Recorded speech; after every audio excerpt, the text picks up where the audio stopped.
Okay, got an issue. Got the high pressure fuel pump out, putting it in 2015 Chevy Equinox, and can't get this line off. Apparently you need a special tool. Well, I can't leave the lot right now, so what I'm thinking is the new one came with these right here.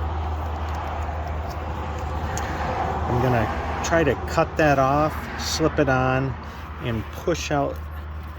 It's a push lock. It's got 4 clamps in there. So let's see if this works. This came with the new pump over these. So, you know, it fits. I'm quite confident this is gonna work. All right, so here's what happened. The piece that I got did not work, too flimsy. So I went to a cap of a Sharpie and it worked. Better plastic on a Sharpie for sure. So anyway, good to go, and now I can finish. Hope that helps if you're desperate. Yep, that's what I did right there. This is my piece off the Sharpie cap. Sharpies are good for a lot of different things. Just split it, put it over there, and it worked fantastic actually.